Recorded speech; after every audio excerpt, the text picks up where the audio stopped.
Welcome to a deep dive all about the life of, well, I bet you can guess, George Washington. One of history's icons, that's for sure. And we're going beyond the monuments and elementary school stories today. We're going deep with Ron Chernow's Washington, A Life.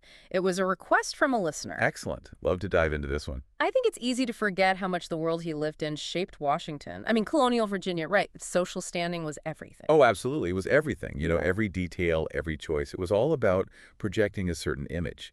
And for young George, understanding that context is essential. His father, Augustine, now he embodied ambition, land, ironworks. He had big plans for his sons, education especially. But then Augustine dies. Yeah, George is only 11. 11 years old. 11. And suddenly, everything changes. The opportunities, everything his father had planned, gone.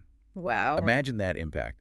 His older brothers, they got to go to England for school, the prestigious education. George, he's managing a farm. Talk about a shift in upbringing. It makes you wonder, though, how much did that shape him? The discipline, the work ethic we see later on, did it start there? Oh, absolutely. It was a crucible. He had to grow up fast. And it shows, right?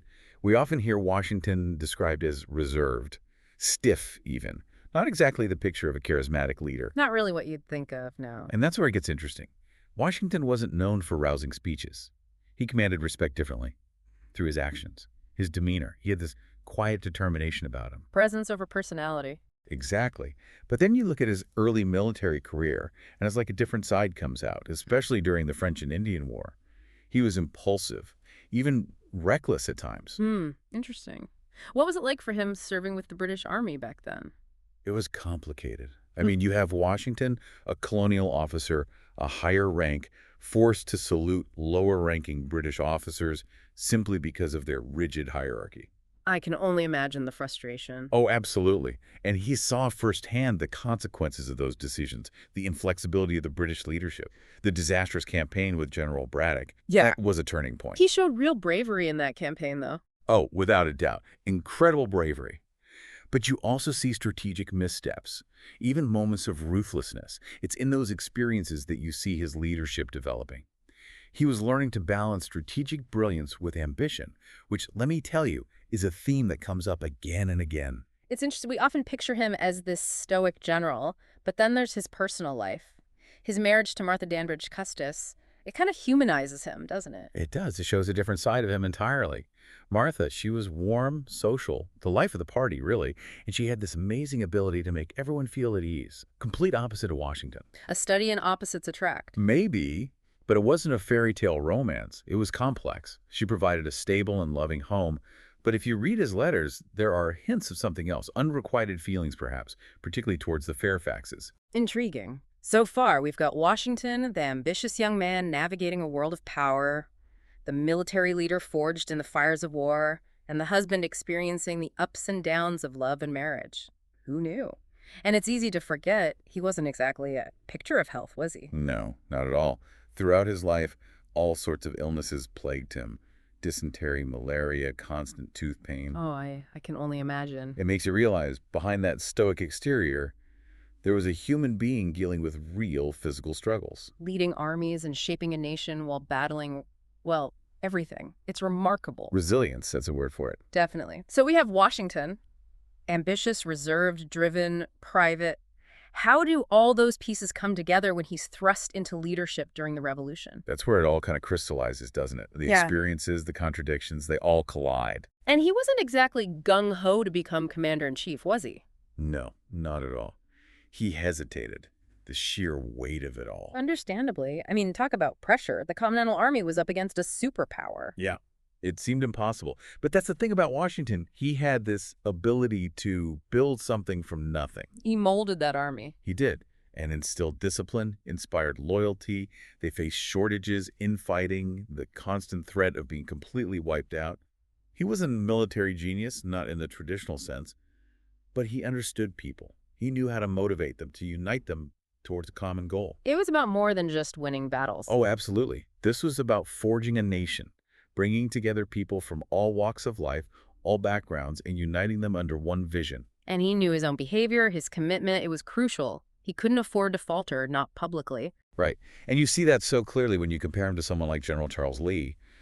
Lee was known for his temper, his outbursts. He'd berate the troops, I can't imagine that went over well. No, not at all. Washington, though, he led by example. He projected calm amidst chaos. That earned him respect. It's fascinating that after the war, he walked away.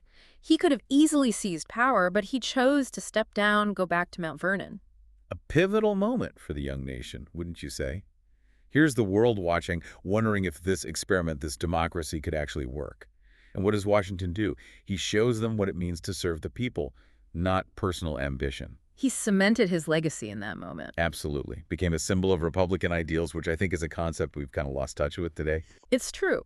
And then, of course, there's the presidency. He's back in the thick of it. Only this time, he's shaping a government from the ground up. Talk about a challenge. Cabinet meetings, foreign policy. Imagine the precedents he set just by doing the job. It was uncharted territory. And the nation was incredibly divided, financially unstable. Plus, you have the whole international scene to navigate. He was basically writing the playbook as he went along. Exactly. And within his own cabinet, such strong personalities, competing visions. You think about Hamilton pushing for a strong central government and Jefferson advocating for states' rights. It's a lot to manage. A balancing act, for sure. And then there's the enormous debt from the war. It's amazing he held it all together. Oh, he had his hands full. Trying to find that middle ground to prevent the nation from collapsing, all while managing these massive personalities. And, of course, we can't talk about Washington without talking about slavery. Right. It's there woven into everything. It's the big question. How do you reconcile the man who owned slaves with the man who spoke of liberty and equality? It's a question that's haunted historians for, well, centuries, hasn't it? It's a tough one. On the one hand, you look at the world he was born into. Slavery was woven into the very fabric of society. Accepted. Expected. Completely ingrained. But then you find these glimpses in his letters, his choices later in life, that suggest he wrestled with it, He did. Look at his correspondence with Lafayette. The idea of a joint emancipation project. Yeah. It speaks volumes. It does. Even if he never took that public stand, the fact that he was thinking about it, discussing it. It reveals so much about his internal struggle. It's that tension, right? Yeah. Between what he did and what he maybe believed. That's what makes him so fascinating. Exactly. And we can't ignore stories like Ona Judge's either. His enslaved woman who escaped. Escape to freedom. It's a powerful reminder of the human cost of slavery.